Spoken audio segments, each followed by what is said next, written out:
Daily current news में अभी की खबर है, जारी हुआ घरेलू उपभोग व्यय सर्वेक्षण डेटा।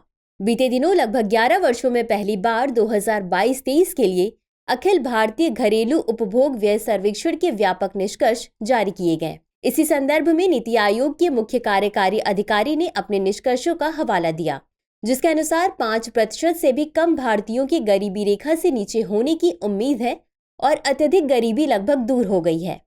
नवीनतम सर्वेक्षण के अनुसार 2011-12 के बाद से शहरी परिवारों के भारतीय घरों में औसत मासिक प्रति व्यक्ति उपभोग व्यय यानी MPCE 33.5% बढ़कर 3,510 रुपए हो गया है, जबकि इसी अवधि में ग्रामीण भारत का MPCE 40.42% से बढ़कर 2,008 रुपए तक पहुंच गया है।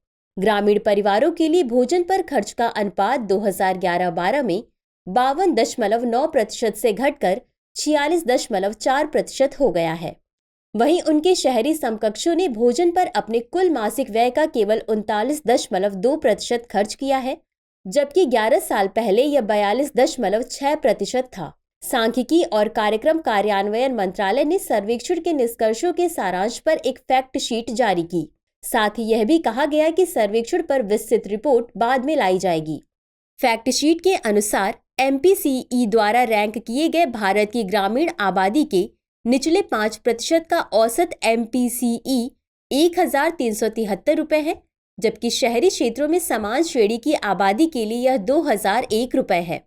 गौरतलब है कि यह अनुमान 2,61,746 घरों से एकत्र किए गए आंकड़ों पर आधारित है, जबकि इनमें 1,55,014 ग्रामीण क्षेत्रों से और 1,06,732 शहरी क्षेत्रों से शामिल थे। वहीं सिक्किम में ग्रामीण और शहरी क्षेत्रों दोनों के लिए MPCE सबसे अधिक है, जबकि यह छत्तीसगढ़ में सबसे कम है, जहां ग्रामीण परिवारों के लिए 2,466 और शहरी परिवारों के लिए 4,483 था। चलिए अब जानते हैं घरेलू उपभोग व्यय सर्वेक्षण के बारे में। इसे हर 5 साल में राष्ट्रीय सांख्यिकी कार्यालय यानी NSO द्वारा आयोजित किया जाता है। इसके अनुमान से किसी अर्थव्यवस्था में मांग तथा वस्तुओं और सेवाओं को लेकर लोगों की प्राथमिकताओं का अंदाजा लगाया जाता है। साथ ही यह लोगों के जीवन स्तर एवं विभिन्न पैमानों पर आर्थिक समृद्धि को दर्शाता है। अंत में देखते हैं आज के अभ्यास प्रश्न को। घरेलू उपभोग व्यय सर्वेक्षण के बारे में निम्नलिखित कथनों पर विचार कीजिए। 1. इसे राष्ट्रीय सांख्यिकी कार्यालय यानी NSO द्वारा आयोजित किया जाता है। 2. यह हर 7 साल पर आयोजित होता है। उपर्युक्त में से कौन सा या कौन से कथन सही है या सही है?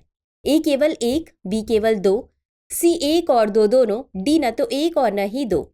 इस प्रश्न का उत्तर कमेंट बॉक्स में जरूर दें। अभी के लिए बस इतना ही, शुक्रिया। डियर व्यूअर्स, अपने एग्जाम की तैयारी को और बेहतर करने के लिए हमारे चैनल को लाइक, शेयर और सब्सक्राइब करना न भूलें।